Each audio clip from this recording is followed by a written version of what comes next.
Have you ever looked up at the night sky and wondered if we're truly alone? We've sent probes, listened for signals, dreamed of contact, but what if the answer isn't what we expect? What if, instead of finding friendly neighbors, we discover we've been under observation? Not by benevolent watchers, but by something else. Something ancient, something powerful, and something that sees us not as equals, but as prisoners. For generations, humanity has believed Earth was trapped, a fragile blue marble isolated in the vast cosmic ocean. We poured resources into breaking those perceived chains, striving to reach out, to explore, to escape. But what if our understanding of our predicament was fundamentally wrong? What if we weren't trapped on Earth, but trapped by it? What if the prison wasn't the vast emptiness of space, but the very planet we call home? This is the story of humanity's last warning. It's a warning delivered not by a booming voice from the heavens, but by a chilling whisper from the past, a message unearthed from the ruins of a dead empire. An empire that spanned galaxies, an empire that fell silent millennia ago, leaving behind only echoes of its existence and a single, terrifying truth: we thought Earth was trapped. They knew it was contained. Our story begins with Dr. Eris Thorne, a xenoarchaeologist obsessed with the vanished civilizations of the galaxy. He's spent his life chasing shadows, piecing together fragments of lost histories, driven by a gut feeling that something big was missing from the accepted narrative. Eris isn't your typical academic. He's a maverick, a risk-taker, a man who trusts his instincts more than textbooks. And his instincts are screaming that we've been lied to. Not intentionally, perhaps, but lied to nonetheless. His current obsession is the Kthar, a species that vanished from the galactic stage some 500,000 years ago. They were advanced, incredibly so, capable of manipulating energy on a scale we can only dream of. But they left no grand monuments, no sprawling cities. Their presence is a ghost in the machine of galactic history, a faint whisper that Eris is determined to amplify. He's on a dig now, deep within the desolate plains of Xylos, a planet once part of the Kthar sphere of influence. His team, a small group of dedicated researchers and specialists, is painstakingly excavating a buried Kthar outpost, hoping to find some clue, some artifact, anything that can shed light on this enigmatic race. The air is thick with tension, not just from the grueling work, but from a sense of unease. Xylos feels wrong. The silence is too profound, the stillness too complete. It's as if the planet itself is holding its breath. And then they find it. Not a grand artifact, not a technological marvel, but a simple, unassuming data crystal. It's buried deep within the outpost, almost hidden, as if the Kthar wanted it to be forgotten. But Eris, with his uncanny ability to sense the whispers of the past, knows this crystal is important. He knows it holds the key. Back on his ship, the Stardust Wanderer, Eris and his team work feverishly to decode the crystal. The Kthar language is complex, ancient, but Eris is fluent. He's spent years studying their linguistic patterns, their cultural nuances. He's practically inside their minds. As the data begins to coalesce, a picture starts to emerge, a picture so terrifying, so paradigm-shattering, that Eris almost recoils. It's a warning. A warning from a dead empire. A warning about us. The crystal reveals that the Kthar didn't just observe Earth. They engineered it. They created a containment field, a subtle but powerful barrier that isolates Earth from the rest of the galaxy. Not to protect us, but to contain us. And the reason for that containment? Something the Kthar called the dormant. Something they feared more than anything else in the universe.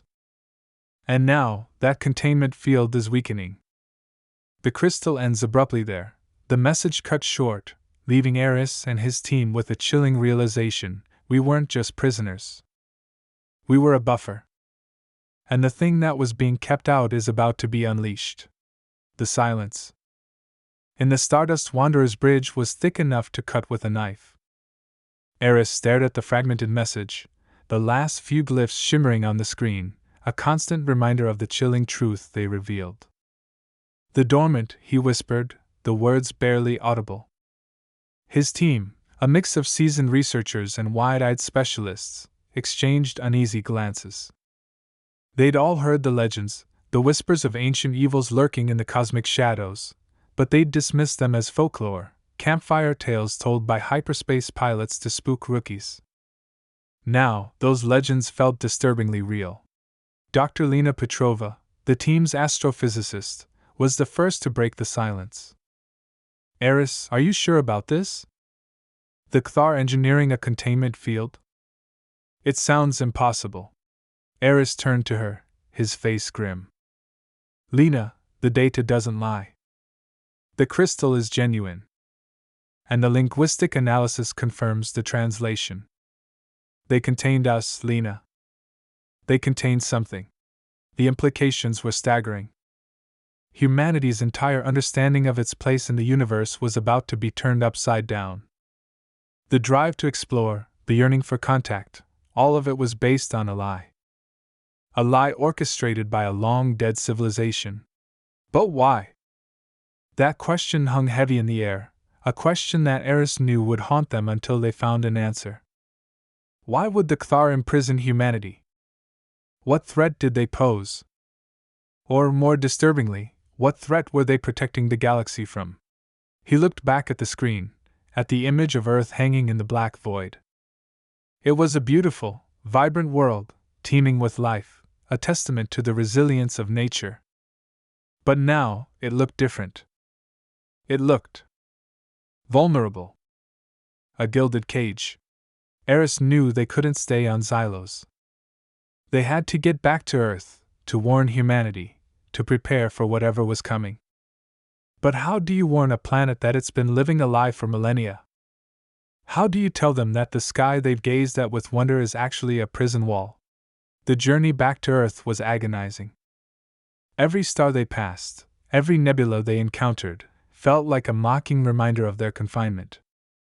Eris spent his time poring over the Cthar crystal, trying to decipher the remaining fragments, hoping to find more clues, more answers. He felt a growing sense of dread, a premonition that they were running out of time. Meanwhile, on Earth, life continued as normal. People went about their daily routines, oblivious to the cosmic drama unfolding light years away. Governments squabbled, economies fluctuated, and humanity continued its relentless pursuit of progress. Unaware that their world was on the brink of a paradigm shift. Dr. Anya Sharma, a leading expert in ancient civilizations, was presenting her latest research at a conference in London. Her work focused on the sudden and mysterious collapse of several pre-human civilizations, all of which vanished around the same time, roughly 500,000 years ago. She theorized that some cataclysmic event, perhaps a solar flare or a meteor shower, had wiped them out. But Anya had a nagging feeling that something didn't quite add up. The evidence was too fragmented, the timelines too ambiguous. As she spoke to the assembled academics, she couldn't shake the feeling that she was missing a piece of the puzzle. A crucial piece that would explain not just the fate of those ancient civilizations, but perhaps the fate of humanity itself. Unbeknownst to Anya, Eris and his team were hurtling towards Earth, carrying the weight of a galaxy on their shoulders. They were bringing a warning that would shatter the foundations of human understanding. A warning that would reveal the true nature of their prison. And the nature of the thing that was about to break free.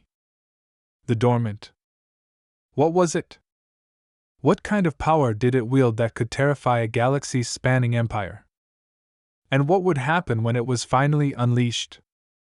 The questions swirled in Eris's mind, a storm of uncertainty and fear. He knew one thing for sure, the world was about to change forever. The Stardust Wanderer finally entered Earth's atmosphere, the familiar blue marble growing larger in the viewport. But for Eris, the sight of his home world brought no comfort, only a gnawing sense of dread. He knew what he carried, a truth that could shatter humanity's perception of reality. He just didn't know how to deliver it. How do you tell billions of people that their entire history, their understanding of the universe, is a carefully constructed illusion? They landed at a secluded research facility in the Nevada desert, a place Eris knew would be safe from prying eyes. He contacted Anya Sharma, knowing she was one of the few people who might be receptive to what he had to say. He'd followed her work for years, impressed by her unconventional thinking and her willingness to challenge established dogma. He trusted her instincts, the same instincts that had led him to the Kthar crystal. Anya arrived at the facility within hours, her curiosity piqued by Eris's cryptic message. She'd sensed a kindred spirit in his work, a shared feeling that something was missing, a piece of the puzzle that would unlock the secrets of the past. She never expected that piece to be so monumental. Eris showed her the Kthar crystal, explained the translation, the containment field, the dormant. Anya listened in stunned silence, her mind reeling from the implications. At first, she was skeptical, but as Eris presented the evidence, the linguistic analysis, the astronomical data, she began to believe. The pieces of her own research, the vanished civilizations, the ambiguous timelines, suddenly clicked into place. It all made sense, in a terrifying way. The dormant, she whispered, the words echoing the fear that gripped her heart. What is it, Eris? What were they so afraid of? Eris shook his head. I don't know, Anya. The crystal's message was incomplete. But I fear. I fear it's something beyond our comprehension. Something that could threaten the entire galaxy. They knew they had to warn the world, but they also knew that simply announcing the existence of a containment field and a mysterious cosmic threat wouldn't be enough. They needed proof, something tangible, something that would convince even the most skeptical minds. Anya remembered her research on the pre-human civilizations. She realized that the key might lie in their sudden disappearance. If the Kthar had contained Earth, they might have also contained other worlds, other civilizations that posed a threat to whatever the dormant was. If they could find evidence of those civilizations, evidence of the Kthar's intervention, they would have proof. They decided to focus their efforts on a remote archaeological site in the Amazon rainforest, a place where Anya believed one of those lost civilizations had thrived. It was a risky gamble, but it was their only hope. As they journeyed to the Amazon, the tension mounted. News of Eris's discoveries had begun to leak, sparking a flurry of speculation and conspiracy theories. Governments were scrambling to understand the situation, scientists were debating the validity of the claims, and the public was gripped by a mixture of fear and fascination. Meanwhile, strange phenomena began to occur around the globe. Unexplained energy surges, unusual weather patterns, and a growing sense of unease permeated the atmosphere. It was as if the Earth itself was reacting to the weakening containment field. They reached the Amazon site and began their excavation, racing against time. They knew that the dormant, whatever it was, wouldn't stay dormant forever. And as they dug deeper, they found what they were looking for, not just the remnants of a lost civilization, but evidence of the Kthar's presence. Strange symbols, advanced technology, and a chilling message etched into a stone tablet: the prison is failing. The dormant awakens. The message was clear. The countdown had begun. Humanity was about to face its greatest challenge, a challenge that would test the very limits of its resilience. The question was, could they survive it? The discovery of the tablet sent a shockwave through the world. The message, stark and terrifying, confirmed Eris's worst fears. The dormant was awakening. But what was it? The Kthar had been so afraid, so desperate to contain it, that they turned Earth into a prison. What kind of power could inspire such fear? As Anya and Eris studied the artifacts found at the Amazon site, they began to piece together a fragmented picture of the dormant. It wasn't a being, not in the traditional sense. It was something far more fundamental. A cosmic entity, a force of nature, a living embodiment of entropy itself. It existed outside of conventional space and time, a being of pure energy that could manipulate the very fabric of reality. The Kthar, in their hubris, had tried to control it, to contain it, to use it for their own purposes. But they had underestimated its power. They had awakened it, and in doing so, they had sealed their own fate. Their empire had crumbled, their civilization had vanished, leaving behind only whispers of their existence and a single, terrifying warning. But the warning wasn't just about the dormant. It was about Earth. The Kthar hadn't just contained the dormant. They had contained something else. Something that was connected to the dormant, something that was essential to its awakening. Eris and Anya realized with growing horror that the containment field around Earth wasn't just a prison. It was a lock. And humanity was the key. The Kthar hadn't just trapped humanity on Earth. They'd trapped something with humanity. Something that the dormant needed. Something that was human. The implications were staggering. Humanity wasn't just a victim in this cosmic drama. They were a crucial part of it. They were the trigger, the catalyst, the final piece of the puzzle that would unleash the dormant upon the galaxy. As this realization dawned on them, the strange phenomena around the world intensified. Earthquakes rocked major cities, volcanoes erupted, and the sky itself seemed to writhe with an unnatural energy. The containment field was failing, and the dormant was reaching out, its influence growing stronger with each passing moment. But there was another, more subtle change happening. People were changing. They were experiencing strange dreams, vivid hallucinations, a sense of connection to something vast and unknowable. They were becoming aware of the dormant, not consciously, but on a primal level. Their DNA was being rewritten, their minds were being prepared. For what? Eris and Anya didn't know. But they knew it was something terrible. And then, the second twist. They discovered another message, hidden within the Kthar artifacts, a message that had been deliberately obscured. It wasn't a warning. It was an instruction. A set of instructions on how to amplify the dormant's awakening. How to use humanity as a conduit for its power. The Kthar hadn't just been trying to contain the dormant. They had been trying to control it. And they had left behind the instructions for someone else to finish their work. Someone. Human. Anya realized with a chill that ran down her spine that the pre-human civilizations hadn't just vanished. They had been sacrificed. Used as experiments, test subjects in the Kthar's twisted quest for control. And now, humanity was next. The world was on the brink of chaos. The dormant was stirring, its power growing stronger, and humanity was about to become its unwilling vessel. Eris and Anya knew they had to stop it, but they were facing an impossible task. How do you fight a cosmic entity? How do you stop a process that has been set in motion for millennia? And how do you save humanity from itself? The answer, they feared, might be more terrifying than the dormant itself. The pieces of the puzzle clicked into place with terrifying clarity. Humanity wasn't just the key to the dormant's awakening, they were the fuel. The Kthar's instructions weren't just about amplification, they were about conversion.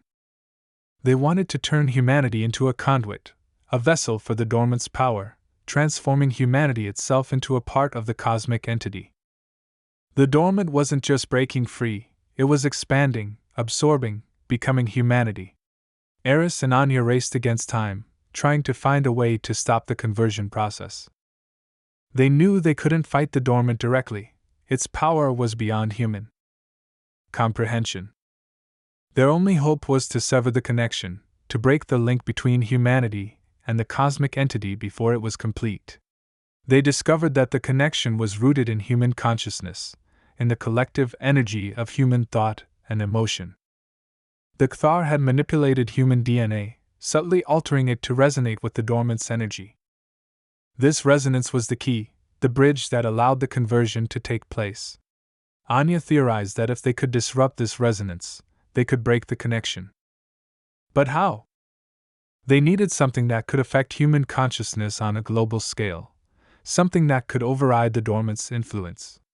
Eris remembered the Kthar artifacts they had found in the Amazon. Among them was a device, a small, unassuming crystal that pulsed with a strange energy. They realized that this device was designed to manipulate consciousness, to create a specific frequency that could disrupt the resonance. It was a gamble, a desperate attempt to use the Kthar's own technology against them. They activated the device, sending a wave of energy across the globe. The effect was immediate. People began to experience a sense of disorientation, a disconnect from the strange dreams and hallucinations that had plagued them. The connection to the dormant was weakening. But the dormant wasn't going down without a fight. It lashed out, its energy manifesting in devastating earthquakes, volcanic eruptions, and violent storms. The world was being torn apart. Eris and Anya held their breath, praying that their gamble would pay off. The device pulsed, sending out its disruptive frequency, and slowly, the connection to the dormant began to break. The strange dreams faded, the hallucinations disappeared, and humanity began to regain control of its own mind. The dormant's influence waned, its power receding. The earth calmed, the storms subsided, and the earthquakes ceased. The immediate threat was over. Humanity had been saved, but not without cost. The world was scarred, the landscape altered, and the collective trauma had left a deep mark on the human psyche. But then, the final twist. As the dormant's influence receded, something else emerged. A new consciousness, born from the brief connection between humanity and the cosmic entity. A hybrid consciousness, a fusion of human intellect and cosmic power. It wasn't the dormant, not exactly. It was something new. Something that existed within humanity, a shared awareness of the universe, a latent potential that had been unlocked. The Kthar had tried to control the dormant, to use it for their own purposes. They had failed, and in their failure, they had unleashed something far more unpredictable, far more powerful. Humanity was no longer just human. They were something more. What that meant for the future, no one knew. But one thing was certain: the universe had just gotten a lot more interesting. The aftermath of the dormant's near awakening was a period of profound change for humanity. The world had been shaken, not just physically, but fundamentally. The shared experience of the connection, however brief, had left an indelible mark on the collective consciousness. The old certainties were gone, replaced by a sense of wonder, and a touch of fear, about the true nature of reality.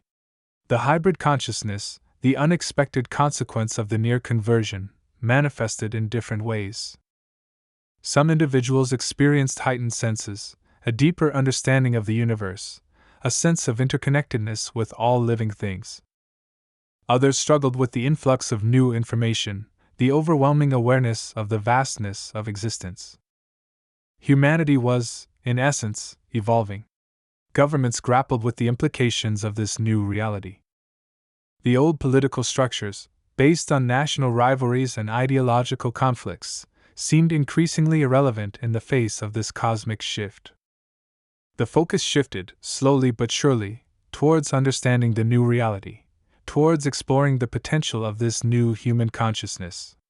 Eris and Anya became unlikely heroes, their names synonymous with the discovery of the Kthar's secrets and the near awakening of the dormant. They established a foundation dedicated to the study of the hybrid consciousness, bringing together scientists, philosophers, and spiritual leaders from around the world. They sought to understand the implications of this evolution, to guide humanity towards a future where this new potential could be used for the betterment of all. The Kthar's legacy, once a source of fear and dread, became a catalyst for human growth. The technology they had left behind, the devices they had created, were now being studied, repurposed, and used to explore the depths of human consciousness. Scientists discovered that the hybrid consciousness wasn't just a random mutation, it was a dormant potential within humanity, a potential that the Kthar had inadvertently awakened. The world began to heal, both physically and emotionally. The scars of the near cataclysm were a reminder of the fragility of existence, but also of the incredible resilience of the human spirit. People began to look beyond their differences, to recognize the shared humanity that connected them all. The era of petty conflicts and nationalistic squabbles began to fade, replaced by a sense of global unity, a shared purpose to explore the vast potential of human consciousness. The question of the dormant remained. Was it truly gone? Or was it merely dormant once more, waiting for another opportunity? Eris and Anya believed that the dormant was no longer a threat, not in the same way. The hybrid consciousness, they theorized, had become a kind of guardian. A safeguard against the dormant's return. The connection between humanity and the cosmic entity had been severed, but a part of that connection remained, a subtle awareness, a latent understanding that would prevent humanity from ever again being used as a conduit for such a destructive force. The world moved forward cautiously optimistic, aware of the immense potential that lay within them. They had faced the abyss, they had stared into the face of cosmic horror, and they had emerged. Changed. They were no longer just human. They were something more. They were the inheritors of a cosmic legacy, the guardians of a dormant power, and the pioneers of a new era of human evolution. The story of the dormant became a legend, a cautionary tale, a reminder of the delicate balance of the universe. It was a story of fear and wonder, of destruction and creation, of imprisonment and liberation. It was a story of humanity's near extinction and its unexpected transcendence. And it was a story that would continue to be told for generations to come, a testament to the enduring power of the human spirit, its capacity to adapt, to evolve, and to rise from the ashes of its own near destruction. The final message, etched not on a tablet of stone, but in the very fabric of human consciousness, was clear: humanity's journey had just begun. The universe was vast, the possibilities endless, and the future was unwritten.